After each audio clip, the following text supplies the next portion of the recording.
even the crew didn't realize who I was, because I would come on set and they see some random girl walking, and then after about 2.5 hours of extensive makeup in the makeup section, then I emerge as a completely different person. I have huge eye bags, white hair, and all of that. And big makeup job. It's a big makeup job. And when she takes it off, she knows that she looks good, so she'll be like, "Hello, boys." Nah, it's okay. Or did she? Sure, that's great. But what is it like working with Mr. Chandraratnam? There we go. We Here put it you on the comes. spot. Yeah, but no, it's been wonderful. I think I'm really lucky to have the first time film experience with someone like Mr. Ratnam, someone as so much of a giant in the industry and so much of with so much of experience, and but all of that it's not off-putting, or he's not as intimidating or anything like that on set. He's quite he knows really well how to work with his actors and get the best out of them. It's been a splendid experience, I would say. Thank you. Yeah, working from, like, you're a stage actor, like you just did a production just recently as well. What was the transition like, again, from going from a stage play to a screen? Just jump right in there. I can't tell you just offhand what I do or how it happens. I think the difference with the stage play is that you have a lot of rehearsals beforehand, and you get to perform on stage only a few days, but it takes months of rehearsing to get into a character, and you have a lot of you get a lot of opportunity to be discussing with your fellow actors, and a lot of time to build the character. But with screen, I think the difference is that you sort of take it. I mean, you look at the character overall. You read the script so many times before you take on the character. But once you do, every scene is sort of taken as a one-off thing. And so you have to prepare yourself and think about, okay, I mean, it's not shot sequentially, it's not like a linear process. You don't start from the beginning and you go to the end. Sometimes you shoot the very last scene first, and then you sort of have to go back. So that shift, I think you have to sort of constantly be on your toes and be ready to, I mean, sometimes you might prepare for a particular scene and then suddenly it might start raining or something, so you can't shoot it any longer, so you have to switch back to something else. That has happened a number of times, not just with According to Matthew, but with other projects that I've been involved with as well. So yeah, it's the change is, I think, it's different. You can't even compare, I think. Right. But I enjoy both.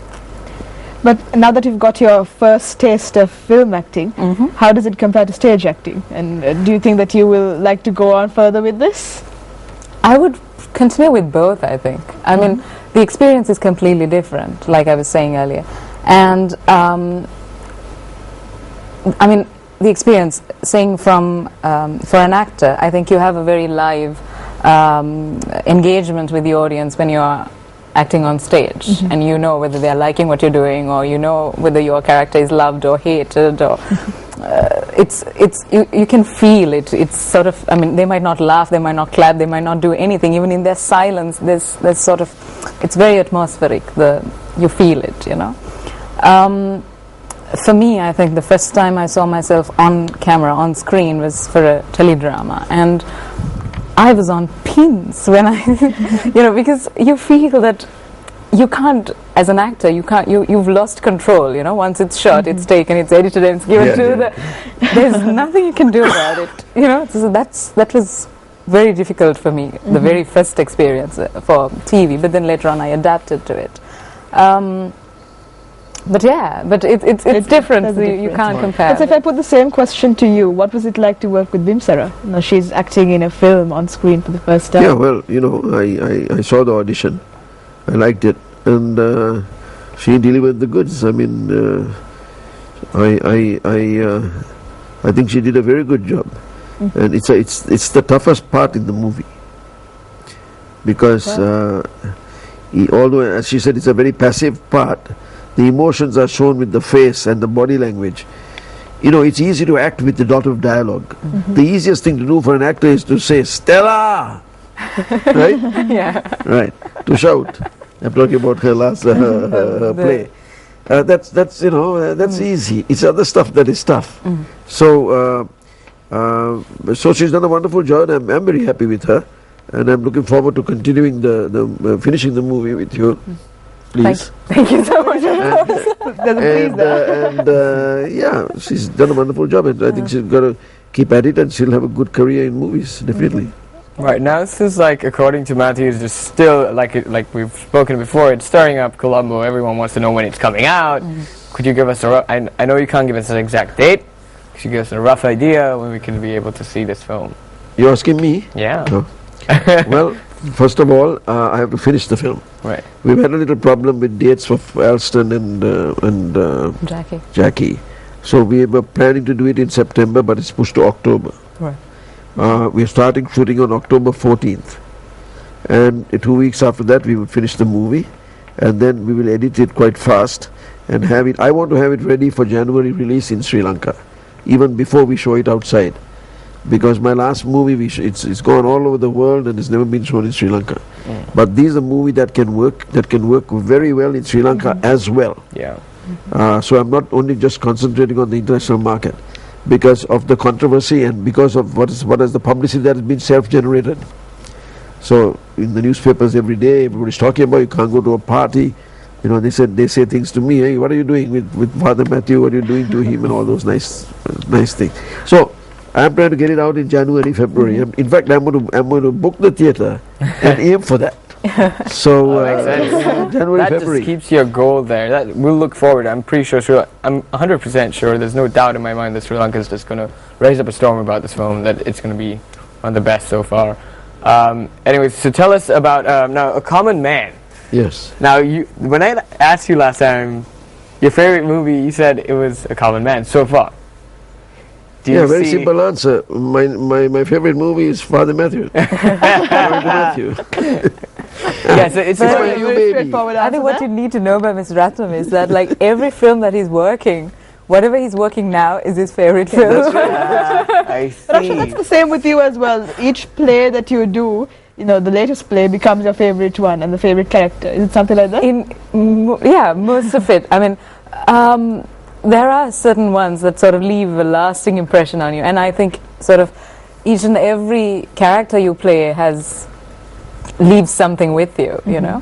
But I think that's a really positive approach that each person, each artist should have, you know. What you're working in now should be your favorite. And it's also the very diplomatic way of going about things. Actually, it is. All right, now getting to that quick rumor that I was speaking about earlier. Quickly, Mr. Ratnam, tell me. Hollywood Reporter reported that Steven Spielberg will be on his $200 million yacht, sailing all the way across the oceans to come to Sri Lanka to see you, or maybe just drop by Sri Lanka and see you. True or false? Go. Well, you're the guy who's bringing the news to me. You show it to me in print, and I'll believe it. Right. Of course, he's my friend. If he comes to Sri Lanka, I'm sure he will say hello to me. But so wait, you didn't even know about this yet? No, I knew that he was planning a trip. Right. We had communicated that.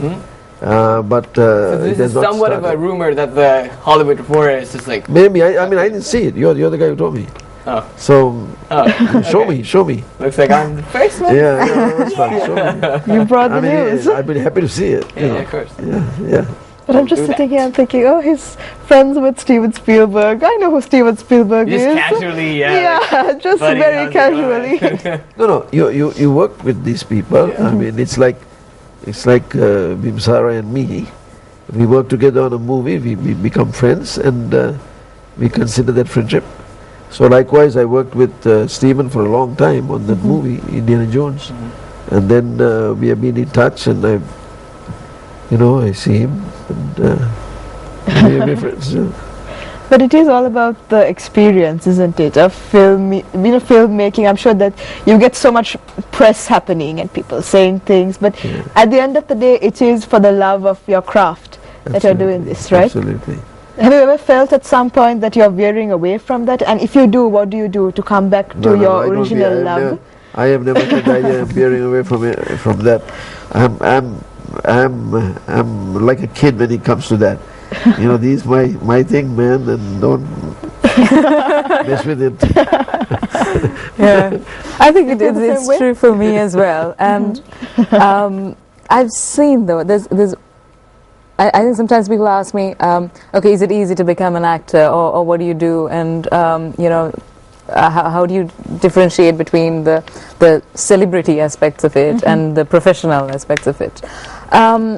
What I sort of tell myself is that so long as you're doing what you like and what you enjoy, and I mean, it's good if you get paid for it, and I think that'll be like the ultimate sort of craft to be engaged in. You're doing what you love, and what you're good at, and you're also being paid for it. But that shouldn't be the sole purpose that you're at it. I think that should give you warning signs if you're no longer enjoying it, but it gives you money and you're at it because it does. Then I think that sort of should give you the red alert that maybe you should find something else to do. But yeah. Well, we are out of time, unfortunately. I'm crying inside. I want to talk a bit longer, but we're out of time. But we thank you so much, Mr. Ratnam, for being on my show again, and hopefully coming again, and we'll talk about According to Matthew once it comes out as well. Okay. Bimsar, again, thank you so much Thank for you. being on Thank the you show for on having Good me. Morning Sri Lanka. I don't want to leave the set right now. I'm just like Yes. stuck here. Like, I That don't is wanna- true, and I think we've both had a great experience We did. talking to both of We you. did. So good luck with your project as Yeah. well, Thank you so and hope you have a great morning. Yeah. And thanks And a lot for with watching that, Good Morning yes. Sri Lanka. You can also visit our Facebook page on www.facebook.com/Good Morning Sri Lanka. Click the like button and stand the chance to win merchandise by MTV. Also, you can email us on any questions you had for Mr. Ratnam or Bimsar on mtvsports@maharaja.lk. This is Good Morning Sri Lanka, and I'm your host, Jason. Then time Amaya. All right, so we're And gonna I'm go. Amaya. You're waiting for that, Jason. I'm All just right, wait- so I'm almost we're gonna waiting say good morning and goodbye to you. See you.